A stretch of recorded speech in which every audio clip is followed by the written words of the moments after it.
એડવાન્સમાં શિવરાત્રી પાછી આવી રહી છે અને 5-5 દિવસ ગરબો ગિરનાર ગાંજવાનો છે કે આપણો મિની કુંભ બને. મિની કુંભ છે આપણો. એટલે હું ઘણીવાર આવડા બધાને કહું કે અમારી બાજુ કોઈ બે માણા બાંધે, હવે તો નથી બાંધતા એકચ્યુઅલી, હવે તો એ બાંધેડ્યું વહી ગયું છે. ઝપાઝપી થતી તો ક્યાં છે યાર. હવે તો બે માણા વિક્રમભાઈ બાંધે તો પોચું બાંધે. અને એમાંય જે બાપુ સુધરેલા જે અમુક બાંધે છે રણજીત, અને એ કહો મીઠો ઝઘડો તો હોવો જરૂરી છે, પણ છોકરાની હાજરીમાં નહીં. પતિ પત્ની બે છોકરાની હાજરીમાં ઝઘડતા. એની પત્નીએ કીધું તમે છાવ કૂતરા જેવા છો. તેનો પતિ કે તું પણ કૂતરી જેવી જ છો. હા નહીં તમે કૂતરા જેવા, કે નહીં તું કૂતરી જેવી. લાટ ઘડી આલ્યું ને તો છોકરા બોલ્યા કે પપ્પા તો અમે ગલુડિયા ને.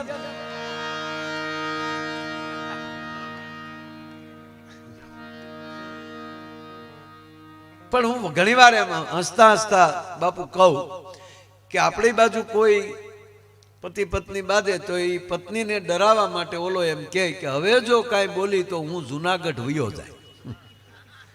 મારે આજ એ જાણવું છે તમે શું કહો. જાય તો જાય કહા. મારો કહેવાનો અર્થ અમે વધીને 150-200 કિલોમીટરની બીક દેખાડીએ કે, પણ તમે બીક દેખાડો ને તો તમારે ઠેઠ હેમાળાની જ બીક દેખાડવી પડે. જો અહીંયા આવીને જો આપણામાં ફરક ન પડે તો દુનિયામાં એમ કહેવાય ધક્કો થયો ગણાય. એવી સિદ્ધ ભૂમિ એટલે ગરવા ગિરનારની ભૂમિ છે મારા. આપણા સિદ્ધ ભૂમિ. બેંકમાં આપણે શું જમા કરવી? આપણે ધન હોય કઈ ધૂળ તો ન જ એમાં જમા લે.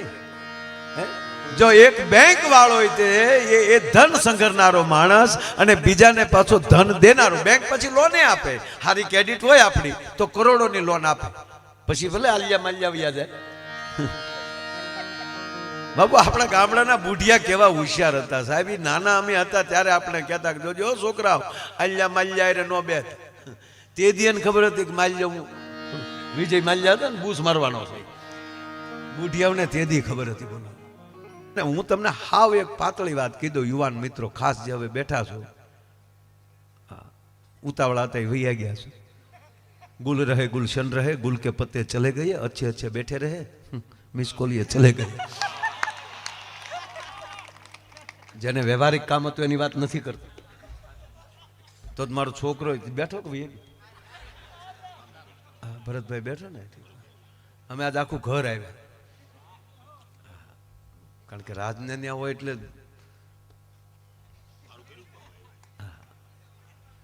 પણ એ જયારે ફ્રી હોય ત્યારે એક પારિવારિક અમે હમણાં જ આપણે ક્યાં હતા રાજ? આપણે ક્યાં હતા? અમે ભાદરવા હતા. એટલે ભાદરવા ગામ છે, મહિનો નહીં. ભાદરવાની અંદર પણ ખૂબ આનંદ કર્યો. અને હવે તો શું છે કે અમને સાંભળવા ગમે બધાને. અને આ નવી પેઢી, તમે યુવાનો બધા ભાગશાળી છો કે તમારી પેઢીમાં, આ યુવા પેઢીમાં આવા બધા તરવરિયા યુવાનો આમાં ગળાને કસીને સૂર પકડીને આવ્યા છે. એટલે હજી ગૌરવ છે. 100 વર્ષ સુધી હજી આ સ્ટેજને કાંઈ વાંધો નહીં આવે છે. કેવા કોટ પહેરીને બેઠા. અને મારે કડી લખવી પડી કે વીરને મોતી ભરેલા જામા અને એના વાકડિયા છે વાળ. સસમાએ બે ફૂમકાર. લગ્ન આવશે ત્યારે તલવારે કહેશું.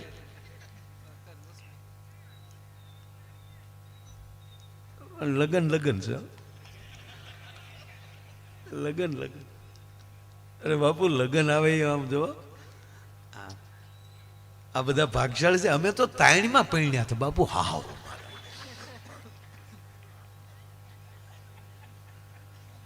એ જે બળદગાડામાં જાનું ગઈ હતી, મેં બળદગાડામાં જાનું કરેલી છો નાનો હોત મને યાદ છે. તે પાછા નાના હોય ને બળદગાડામાં, એટલે પછી જગ્યાએ ઠાઠિયા જ આવે. એટલે બળદગાડાને ઠાઠિયું પકડ્યું એમ. અને એમાં જે ગાડા દોડે પૂંજાભાઈ અને રોદા આવે, અને રોદો આવે એટલે આમ જો ગાડીના ઠાઠિયા હોતા ભગતીને હેઠા જાય હો. કોણિયું બોણિયું સોલાઈ ગયું હોય, સોલાઈ ઘરે થોડું કાંઈ કહેવાય. સારું ન થાય ત્યાં સુધી બાપાને ન દેખાડે, ત્રાહું હાલવું પડે, નકર બાપા બે નાખે, ક્યાં સોલાણું આ. અત્યારના તો છોકરા ભાગશાળી પડી ગયું હોય તો આખું ઘર મારું ચીકુલ્યું પડી ગયું, અને આપણે તો હમું ઢીકા મારતા. હવે જ્યાં ક્યાંય બહાર કોઈથી બહાર ગયો છો કેમ પણ પવન આવે ને,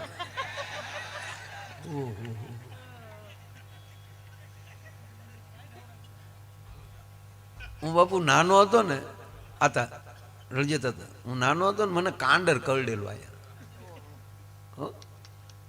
માખે આવે ને બૂમ, તો મને કીટભંગ લાગુ પડી ગયો. હજી પડખે કો કાનમાં બૂમ કે મને એમ થાય કે એ ભમરી જ આવે એમ. એમાં આ આવે ને આવડું આ, એટલે મને એમ જ લાગે પાછી માખી કડવા આવી, કાંડર આવ્યું. હા, બળે તે ને હોજવાળી હતી, જો આવ્યું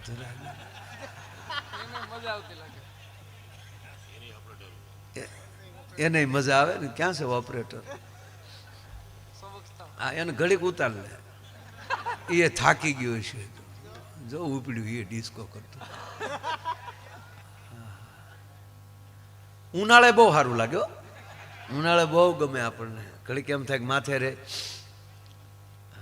શાળાનું થોડુંક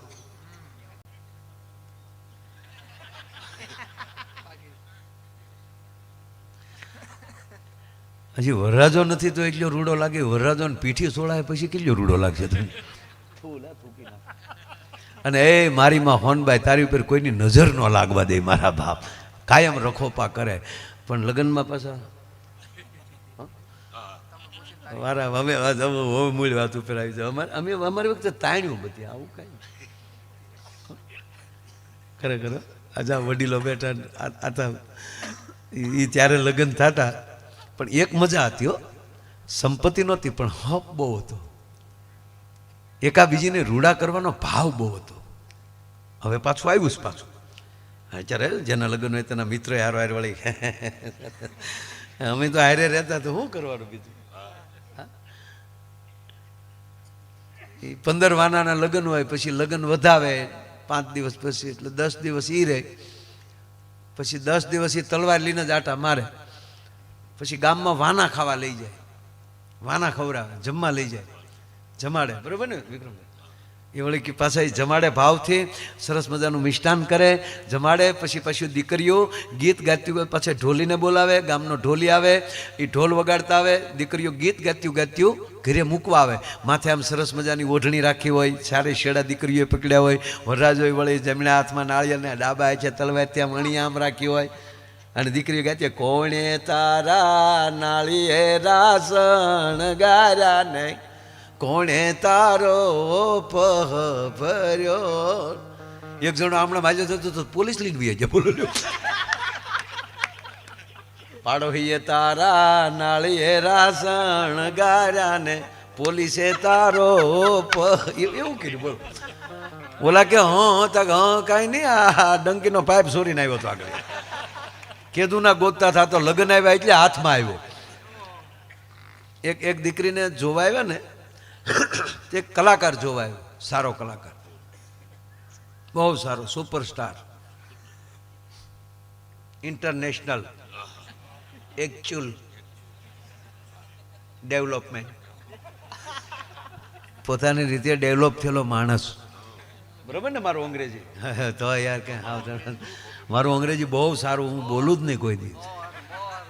હા, કારણ કે હું છે, હું આખો શિવરાજભાઈ આખો પ્રોગ્રામ હું, અને એની કરતા જો અનકભાઈ બેઠા છે આદેશ ચેનલ, એને તાળીઓથી બધા, એ મારા બહુ પ્રોગ્રામ પહેલાં કરતા.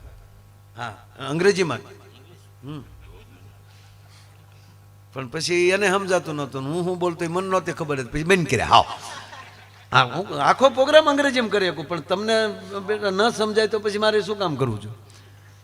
તો હમણાં હું બહુ વાત કરું છું. મને હમણાં અમેરિકામાં પૂછ્યું કે ભાઈ, મને કે તમને અંગ્રેજી આવડે? મેં ના. મને કે તો તમે ન મૂંઝાવ. હું શું કામ? કે તમે અહીંયા આવો અને પ્લેનમાં, એરપોર્ટમાં અથવા તો માર્કેટમાં તમને અંગ્રેજી ન સમજાય ને અંગ્રેજી ન બોલી શકો તો ન મૂજાવ. મેં કીધું અમે ગુજરાતી બોલીએ અને ઈવડા એ ન સમજે, એને ન સમજાય તો એ ન મૂજાય. અમે હું મૂજાવાના ઈજારા રાખ્યા છે, આપણે જ મૂજાવાનું. એને ધંધો કરવો શીખ્યા હું માગે હે આપણે માનસિકતા થઈ ગઈ ગુજરાતી મૂજાય મૂજાય, ગુજરાતી ગાંડો બાવળ મૂજાય તો આપણે મૂજાય. એ ગમે ત્યાં ઉગે એમ આપણે ગમે ત્યાં ઉગી. ખરેખર.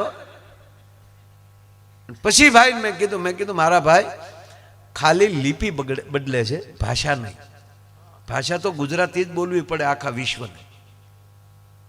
ગુજરાતી ભાષાની બહાર એક પણ ભાષા વિક્રમભાઈ નથી.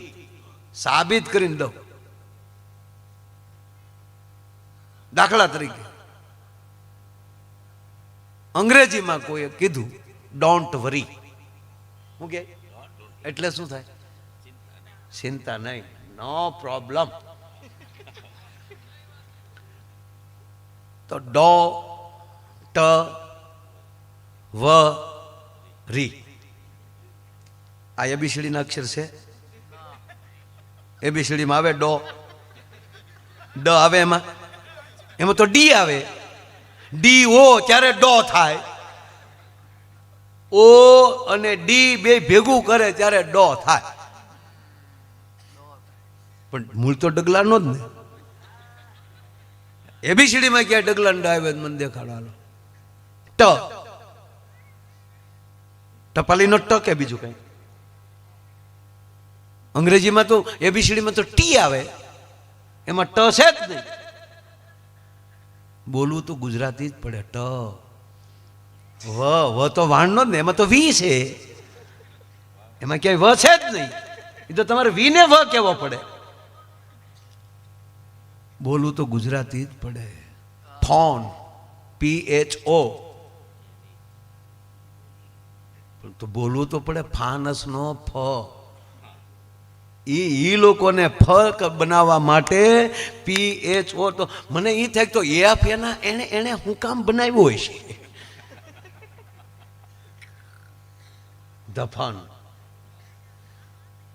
ધીસ ઇઝ તો ધનુષ નો જ ને, એમાં તો TH આવે. મારો કહેવાનો સુર સમજી જાય ને હું કહેવા માંગુ. ચિંતા કરવાની નહીં. આ બધું 52 છે અને 10 વર્ષમાં આ ગુજરાતી ભાષા વિશ્વની માં હશે. તમારે જ્યાં લખવું ત્યાં લખી લેજો. સાહેબ આ મોદી સાહેબ આવા પ્રયાસ કર્યા એટલે આપણી ગુજરાતી ભાષામાં બીજા ભાષામાં ભજન ગાઈએ કાંઈ? હેલો મારો સાંભળો કરો જો અંગ્રેજી હે ન થાય. કરે હાઠુભાઈ નો અંગ્રેજી કોક કરે. હાલો અંગ્રેજીમાં એમ કે તમારે અરે કોણ આવ્યું તો આપણે કે હાઠુભાઈ, તો એને હું સમજવું છે હાઠુભાઈ? બીજી વાત, આપણા ગુજરાતી જેવું અથવા તો હિન્દી જેવું ભારત જેવું ક્યાંય ફેમિલી છે જ નહીં, પરિવાર છે જ નહીં ને. ટીકા નથી કરતો હું, હકીકત કહું. જો ત્યાં ફેમિલી હોય તો ફેમિલીને લેંગ્વેજ હોય ને, શબ્દો હોય ને એની પાસે. હાલો અંગ્રેજીમાં કાકાને શું કહેવાય? અંકલ. બરાબર. આ સરસ મજાનું કાર્યક્રમનું સંચાલન કર્યું છે જિગ્નેશભાઈ કુંચાલા. બહુ સારા શિક્ષક છે. પોતે ભચાઉની બાજુમાં ખારોઈ ગામમાં અત્યારે નોકરી કરે છે. ત્યાંથી ઠેઠથી અહીંયા આવ્યા. અને તમારો વિષય શું છે? આમ મૂળ ગુજરાતી. બરાબર. એટલે એને પાછું અંગ્રેજી એને ખૂબ આવડે છે. એટલે હું એની આગળ, હું તો 10માં ભણવા ગયો તેથી ટ્રાફિક હતું ને 2 વિષયમાં નાપાસ થયો. પછી આપણે નક્કી કર્યું કે આપણે આમાં નહીં હાલીએ, ખોટો સાહેબનો અને આપણો બેયનો ટાઈમ બગડશે. પણ સાહેબ સારું. આ બધા પહેલે હું હવે શીખું છું, મારું ભણવાનું ચાલુ છે. તો સાહેબ કહો કે કાકાને અંગ્રેજીમાં શું કહેવાય? અંકલ. મામાને, માસાને, બધાને અંકલ. ફુવાને. હવે એમ કોકે કીધું કે મારા અંકલ આવ્યા તો આપણે કોના ઘરના સમજવા? કાકીના, માસીના, ફઈના? નહીં તમે દાંતમાં નો કાઢી નાખ તમારી વાત. હવે ઘરના બેઠા એટલે આ વાતો કરું ને કરું. આવું બધું લાંબુ જુનાગઢમાં કરું જ ને. અહીંયા તો ગજાનની વાત કરવાની હોય.